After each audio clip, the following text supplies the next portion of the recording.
Inihahandog ng Viva Films ang kapanapanabik na pagbabalik ni Lorna Tolentino at ang marangyang pagsasama nila ni Gabby Concepcion at ng maalindog na si Nanette Medved.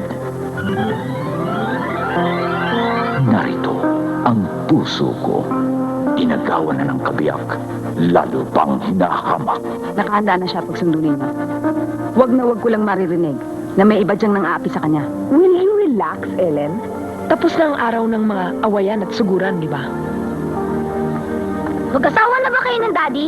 Hindi pa, Carlo, pero balang araw magpapakasal din kami. Pag ikinasal kayo, hindi ako pupunta. Carlo, that's enough. Inagaw mo ang daddy sa amin. Masama kang babae. Mag-sorry ka. Sorry. Narito ang puso ko.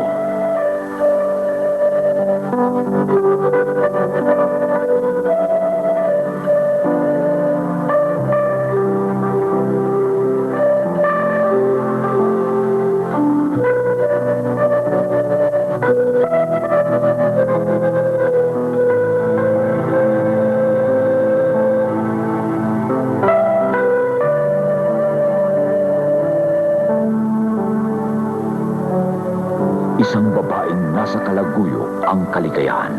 Isang inang nasa anak ang katuparan. Love niyo ba ang mami? Love na love. Sarap naman. Alam mo, maski wala nang ibang magmahal sa akin, basta nandyan ka, kontento na ako. Hindi, mami. Sana, nandyan din ang daddy. Siyempre, family tayong tatlo eh. Kasama sina Mark Hill, Ami Austria, Cherry Pie Picache at Ruston Padilla. Dito nagsimula ang lahat.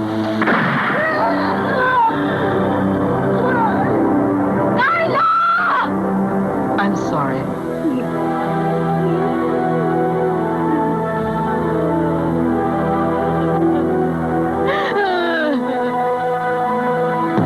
Hinuhuli mo ba itong anak ko? Hindi po, Congressman.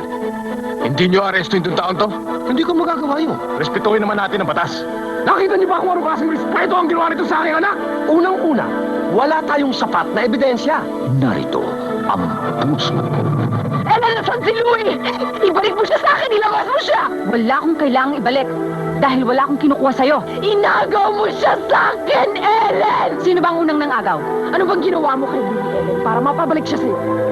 Nakadiscover ka ng bagong gayuma? Umalis ka na, Susit. Huwag mong babuyin ang sarili mo dito. Ikaw ang baboy! Ikaw ang baboy! Ano? Akala ko ba matapang ka? Sige, lambasan mo ako!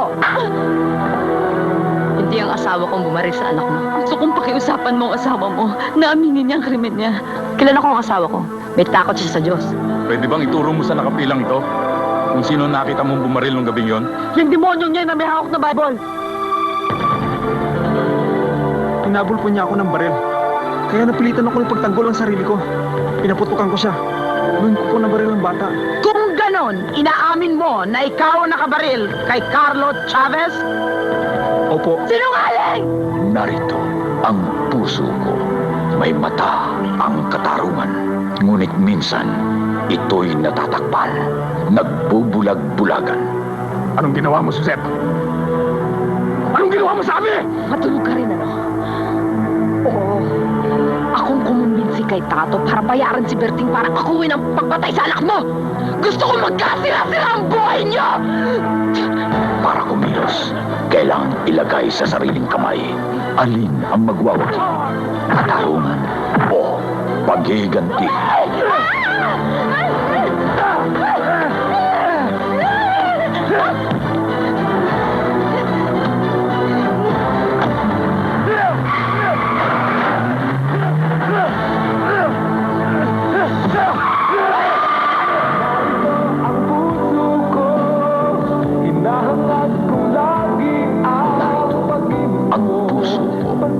Sa direksyon ni Chito Ronyo mula sa Viva Films.